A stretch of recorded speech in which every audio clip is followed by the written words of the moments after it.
बिस्मिल्लाहिर्रहमानिर्रहीम। अस्सलाम वालेकुम स्टूडेंट्स, मेरा नाम है तैमूर फजल और आज आपका कंप्यूटिंग का लेक्चर है आफ्टर मिड टर्म। इसमें हम लोग एल्गोरिथम वर्सेस प्रोग्राम्स पढ़ेंगे। एल्गोरिथम वर्सेस प्रोग्राम्स ऐसे ही है जैसे हमने एक एल्गोरिथम लिखा,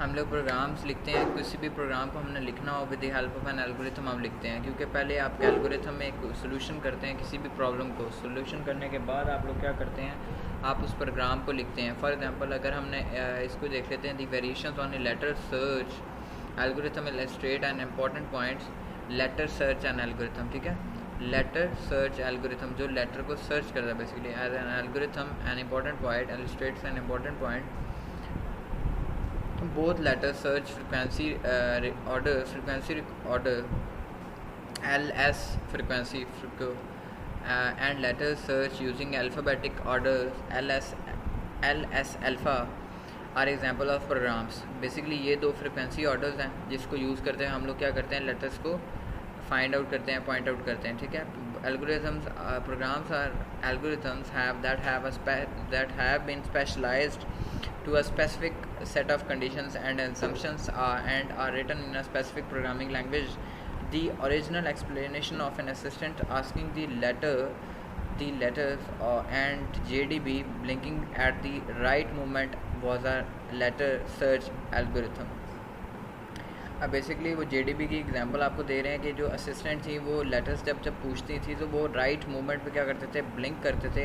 राइट मूवमेंट पे वो अपनी आँख को चमका देते थे। इसका मतलब ये क्या है कि वो राइट पाथ पे क्या करते थे, लेटर सर्च करते हैं। तो लेटर सर्च एल्गोरिथम भी कुछ ऐसे ही होगा कि आप लोग लेटर सर्च जो करना चाहते हैं वो एट स्पॉट जाकर आपको गिवन में मतलब आउटपुट में आपको शो कर दें। ठीक है, LS फ्रिक्वेंसी बेसिकली और LS alpha both uses the letter frequency algorithm letter search algorithm, but each have a different specialized to a different sequence. This does not seems like a big difference and it's not।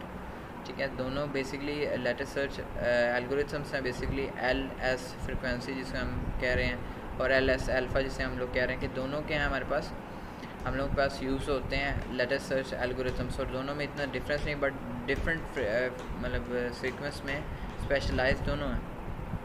मगर ये है कि दोनों inputs भी आपके पास वही देंगे जो आपके पास आपकी रिक्वायर्ड होगी। We could write a letter search programs that inputs the letter sequence of to follow before it starts. It would be a difference programs from LS frequency and LS alpha, but it would still uses the letter search algorithm। Basically वो यही कह रहा है कि search algorithm इसमें mostly use होता है और वही नेक्स्ट टाइम भी यूज़ होगा। इसके बाद हमारा टॉपिक है, आपके पास एक इम्पॉर्टेंट टॉपिक है जो हमारे पास लिखा हुआ है, an algorithm of basic concepts. Basic concepts में इनपुट होती है, आउटपुट होती है, डिफाइंड करना होता है उससे हमने। ठीक है, डिफाइंड करना होता है और एफिशिएंट होना चाहिए और फिनाइटनेस उसमें ख़त्म होने वाली बात है। इनफिनाइट वैल्यूज़ या वो जो हमारे पास स्ट्रक्चर ना दे। बेसिकली ये कुछ चीज़ें जो हम लोग यूज़ करते हुए क्या करते हैं, properties and algorithm. An algorithm must have 5 properties, input, output, definiteness, उसके बाद इफेक्टिवनेस और उसके बाद फिनाइटनेस। ठीक है, पहले इनपुट स्पेसिफाइड करते हैं। इनपुट में बेसिकली इनपुट डाटा लिया जाता है। अब इसको पढ़ भी लेते हैं। The input is the data to be transferred from during the computation to produce the output. Input data वही होता है जो आप लोग गिवन डाटा देते हैं कंप्यूटर को for requiring the output. We specifies the types of data, the amount of data and the form of the data that the algorithm expects. Basically जो भी एक्सपेक्ट्स कर रहे हैं एल्गोरिथम के अकॉर्डिंगली हम उसको क्या देंगे, डाटा प्रोवाइड कर देंगे और वो हमें आउटपुट में शो करेगा। अब output specified, the output is the data resulting from the computation that intended result। Often the output description is given in the name of an algorithm, as an algorithm is compute a batting average as with the input we must specify the types। Basically वो ये बता रहा है कि अब आपने एक batting average compute करनी है किसी बंदे की, तो वो भी एक एल्गोरिथम के थ्रू होगी। तो पहले हम इनपुट देंगे डाटा, तो वो आउटपुट में आपको गिवन देगा ना। फॉर एग्ज़ाम्पल मैं इसकी एग्जांपल आपको ऐसे दे सकता हूँ। फॉर एग्ज़ाम्पल आपने मैच देखा होगा, तो मैच में जैसे जैसे बॉल स्कोर होती है वैसे वैसे वो क्या करते हैं, एक ग्राफ या एक चार्ट सा बना होता है, तो वो रन स्कोरिंग का क्या अप एंड डाउन जाता है। वो भी एक एल्गोरिथम के पॉइंट ऑफ व्यू से हो सकता है। Amount and the form output will have और possible outputs for some computation is statement that there was no output, there is no possible solution। Basically sometime हमारे पास एक ऐसी इनपुट आ जाती है जिसके थ्रू हम क्या करते हैं, वो एल्गोरिथम फ्लो ही नहीं करता, तो हमारे पास आउटपुट कुछ भी नहीं देता, तो हम लोग क्या कहते हैं, इसका कोई भी पॉसिबल सोल्यूशन हमारे पास नहीं है। फॉर एग्जांपल आपके पास चीज़ गिवन ही ना हो और आप कहें कि हमारे पास गिवन है, तो ऐसे तो नहीं हो सकता। तो जब चीज़ जब तक गिवन नहीं होगी तब तक हम नहीं पढ़ते हैं। अब definedness, अब algorithm must be specified every steps in and the order to perform them। Definedness means specifies the sequence of the operations for transforming the inputs into the output, into the output। Basically वो यही कहना चाह रहा है कि डिफाइंडनेस ऐसे ही कि हर steps को वो स्पेसिफाइज करे और वो एक सीक्वेंस ऑफ ऑर्डर्स हो जिसमें वो स्टेप बाय स्टेप क्या करे, उसको स्पेल आउट करे। Details of each step must be spelled out including how to handle errors. अब बेसिकली वो क्या कह रहा है कि how to handle error. For example अगर मैं आपको एक बात बताऊं कि जब भी आप लॉगिन करते हैं किसी आईडी पे, फॉर एग्जांपल अपनी फेसबुक आईडी पे लॉगिन करते हैं तो फेसबुक आईडी पे लॉगिन करने के लिए आप लोग अपनी पहले आईडी देते हैं, फिर उसके बाद क्या होता है, पासवर्ड होता है, ठीक है। जैसे ही आप पासवर्ड गलत लिखाते हैं तो वो क्या करता है, आपका पासवर्ड क्या है, रॉन्ग है, इनवैलिड पासवर्ड फॉर एग्जांपल आपको दे देता है, और नीचे ही आपके पास फॉरगेट पासवर्ड की ऑप्शन भी दे रही होती है। तो देख लें बेसिकली वो क्या कह रहा है कि आपके पास एल्गोरिथम ऐसा बना हुआ है कि अगर आप अपना पासवर्ड भूल गए हैं तो आप उसको रिकवर भी कर सकते हैं और उसको दोबारा चेंज भी कर सकते हैं। तो इसी तरह वो कह रहा है कि डिफाइंडनेस में क्या होना चाहिए, तो फर्स्ट ऑफ ऑल तो अगर एरर क्रिएट होता है, ठीक है, फर्स्ट ऑफ ऑल तो वो पूरा स्पेल्ड बाय स्पेल्ड उसको देखिए। अगर एरर क्रिएट हो जाता है तो वो उसको हैंडल करना है, बताया कि कैसे उसको हैंडल करना है, ठीक है।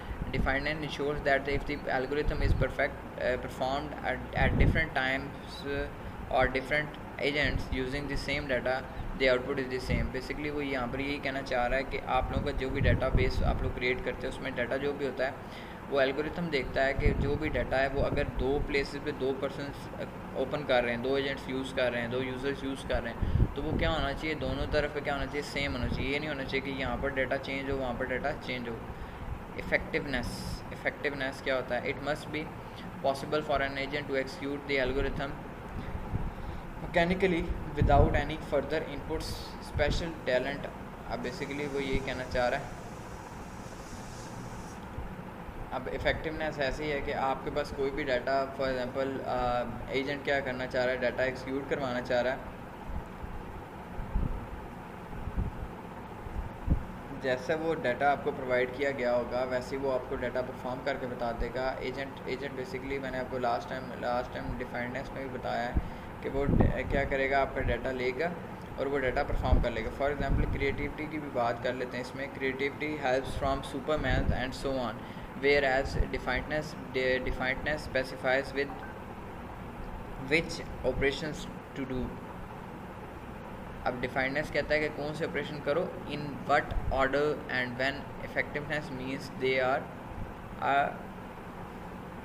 डूएबल। बेसिकली वो ये बात कर रहा है कि इसमें डिफरेंस क्या है। डिफाइंडनेस क्या है कि ये ऑर्डर है, ये आपने इस स्टेटमेंट में करना है, और इफेक्टिवनेस क्या है कि आप लोग कुछ भी कर सकते हैं, डूएबल चीज़ें होती हैं। फॉर एग्जांपल अगर आपने देखा हो कि सुपरमैन है, सोअन की वो एग्जांपल दे रहा है, तो वो एग्जांपल क्यों दे रहा है कि ये चीज़ें लोगों की थिंकिंग में नहीं थी, लोगों ने क्रिएटिविटी में क्रिएट की हैं, ठीक है। सुपरमैन, बैटमैन, ये जितने भी हैं ये क्रिएटिविटी के थ्रू आपके पास प्रोवाइड आपको देखने को मिले हैं। फिनाइटनेस, अब फिनाइटनेस वो चीज़ जो ख़त्म हो रही है, eventually stop. An algorithm must have finiteness, it must be eventually stop it rather with the right output or with the statement that is no solution is possible। मतलब आपके पास दो ही स्टेटमेंट होती है जब आप फेसबुक पे लॉगिन करने चाहते हैं, या तो आप लॉगिन कर लेते हैं या तो लॉगिन नहीं कर पाते। अगर आपका पासवर्ड गलत होगा तो आप लॉगिन नहीं कर पाएंगे, अगर आपका पासवर्ड ठीक है तो आप लॉगिन कर लेंगे। If no answer comes back, we can not tell whether the agent is still working on an answer or is just plan struck finiteness. अब बेसिकली ये वेबसाइट्स यहाँ पे ये पेज डेवलप करने के लिए बड़ा इंपॉर्टेंट रोल प्ले करता है कि आपका एजेंट कभी भी स्टक नहीं होना चाहिए, वो कोई ना कोई यूज़र को एग्जांपल्स दे रहा हो। फॉर एग्जांपल अगर मैं स्टक की एग्जांपल से देता हूँ कि अगर कोई वेबसाइट है वो आपको तंग बहुत कर रही है, तंग बहुत मीन्स ये है कि अगर आप वेबसाइट ओपन करते हैं तो वो क्या करती है, स्टक हो जाती है, वो चलती नहीं आगे, या वो आपको बार बार क्या करती है, रोक लेती है आप काम, मतलब हाँ आप ये फॉर एग्ज़ाम्पल वो लोड होने में बहुत टाइम लेती है, चलें ये तो इंटरनेट इशू हो सकता है, या वो क्या करती है आपको प्रोसेसिंग लेट देती है, या आपको लॉगिन लेट करवाती है, तो वो क्या करते हैं हम लोग उसको छोड़ देते हैं और दूसरी प्रोसेसिंग पे स्टार्ट करना चाहते हैं। ये भी एक वेबसाइट या पेज या कुछ भी बनाने के लिए बहुत ही बुरा रोल प्ले करती है for programmers. Finiteness is not usually an issue for non-computer algorithm because they typically do not repeat instructions, but as you will see the computer's algorithm often repeat instructions with the different data. For example अगर आपने देखा होगा कि Facebook पे एक आप login ही नहीं कर रहे होंगे, हज़ारों बंदे लॉगिन कर रहे होंगे, तो एट सेम टाइम एक एल्गोरिथम होगा जिसके पॉइंट ऑफ व्यू से वो आपका अकाउंट आपको प्रोवाइड करेगा, दूसरे का अकाउंट दूसरे को प्रोवाइड करेगा। with the help of an algorithm they can sort out your passwords and your IDs, ठीक है ना। अब अगर देखा जाए तो आपके एल्गोरिथम ही मैटर करते हैं आपकी आईडी को सेव करने के लिए, ठीक है। अब नेक्स्ट टॉपिक जो हमारा है वो है हमारे पास do the right thing. We believe that the IAL solutions is a good in the sense of being clear and simple, and we have just argued that it is efficient. There is one main remaining questions: how to do the algorithm,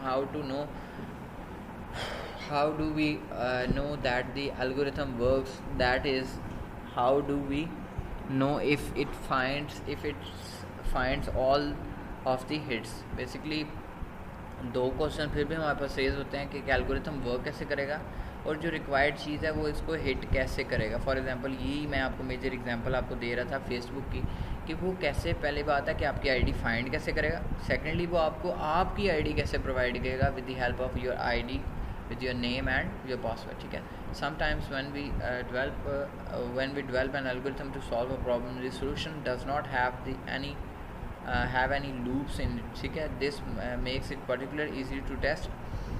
algorithm normal algorithm है, for example अगर मैं आपको बोलता हूँ कि चाय बनानी है तो ये एक एल्गोरिथम आप फटाफट लिख दोगे, क्यों? क्योंकि आपको पता है मैंने एक दफ़ा करना है। अगर मैं यही टास्क कहता हूँ कि अगर 1000 बंदों का आपने एल्गोरिथम बनाना है, ठीक है, कि डेली वाइज 1000 बंदे ने कॉफ़ी शॉप में कॉफ़ी बनानी है, ठीक है ना, ठीक है। मतलब फॉर एग्जांपल अगर एक रेस्टोरेंट है उसमें खुद कॉफ़ी बनाने का ऑर्डर है, तो वो 1000 बंदे का एल्गोरिथम क्या होगा, आपको बार बार रिपीटिवली, मगर एक इजी एल्गोरिथम ये है कि उन्होंने चाय बनानी है तो सब ने एक ही वे यूज़ करनी है।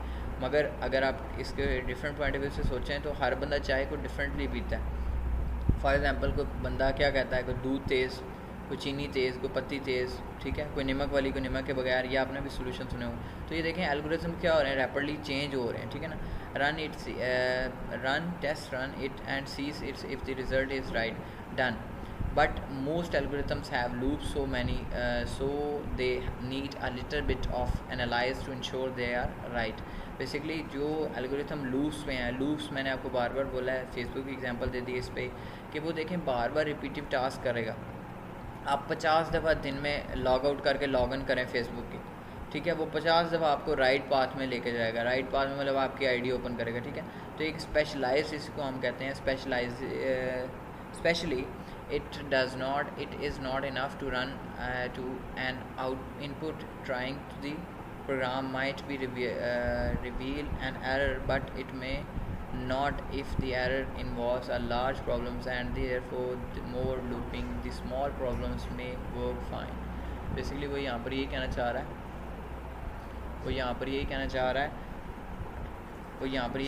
है कि आप लोगों ने देखना है कि वहाँ पर एरर अगर फाइंड आउट हो गया है तो आप उसका बेस्ट सोल्यूशन दे रहे हैं। फॉर एग्जांपल अगर आप समटाइम किसी वेबसाइट पे जाते हैं, आप सर्च करते हैं तो आप 404 लिखा आ जाता है। बेसिकली वो क्या है, उसमें एक एरर फाइंड आउट हो रहा है और उसका एल्गोरिथम सही तरह वर्किंग नहीं कर रहा, या वो जो पीछे डेवलपर्स हैं उन्होंने बंद किया, वो एक अलग बात है। मगर वेबसाइट अगर वर्किंग पे है तो किसी की वर्किंग पे है, किसी की नहीं वर्किंग पे, इसका मतलब है इसके एल्गोरिथम का इशू है। Program containing loops can not be verified. Basically जो लूप्स के ऊपर प्रोग्राम्स हम लोग लिखते हैं या लूपिंग के ऊपर प्रोग्राम लिखे होते हैं, उसे वेरीफाई करना ज़्यादा इजी तो नहीं होता, बट मोस्टली क्या होता है, इन वो क्या करते हैं, वो रैपिडली चलते रहते हैं, और उसको हमने एक मतलब यहाँ पर भी लिखा हुआ है, be trying all cases because there are infinitely many, ठीक है, we must be a smarter. Basically हमने उसमें से एक स्मार्टर एल्गोरिथम को यूज़ करते हैं। फॉर एग्जांपल आप एक बात बता रहा हूँ कि याहू और गूगल, याहू और जीमेल की बात कर, पहले लोग याहू पे अपने अकाउंट्स बनाते थे, अब लोग क्या करते हैं, अब लोग हमारे जीमेल पे आ गए। क्यों आ गए? क्योंकि Yahoo is not smarter than Gmail. Yahoo को उन्होंने क्रैक कर लिया था, ठीक है, याहू को उन्होंने हैक भी किया हुआ है, तो वो आप लोगों का अकाउंट वहाँ पर सेफ़ नहीं है। अलबत्ता आपने प्रीवियस किसी भी बंदे से पूछा तो पहले याहू के अकाउंट्स चलते थे एज़ कम्पेयर टू जीमेल पे। अब स्ट्रेटजी है, इसको आपके ऊपर छोड़ते हैं, आपने इसको खुद रीड आउट करना है, ठीक हो गया। और इसको रीड आउट करके ये एक एग्जांपल दिया है hit.com की, वो देखें वो एल्गोरिथम कैसे सर्च कर रहा है। पहले hit.com उसने सर्च किया, फर्स्ट लाइन में उसने देखने सर्च किया, उसको hit.com एंड पे मिल गया, ठीक है। फिर नेक्स्ट उसने नेक्स्ट स्टेप में आ गया, ठीक है। फिर इसी तरह नेक्स्ट स्टेप में यूज़ करते होते एंड दी एंड उसने एक एफिशिएंट एल्गोरिथम के थ्रू उसने hit.com उसने सर्च करके गिवन एल्गोरिथम दे दिया। अब ये देख लें डिफरेंट पाथ्स बन रहे हैं, बार एट सेम पॉइंट वो क्या लेके जा रहा है, आपको सोल्यूशन पे लेके जा रहा है, ठीक है। आपको एक URL वो आपको प्रोवाइड कर रहा है। चलें जी, thank you so much, take care, अल्लाह हाफ़िज़।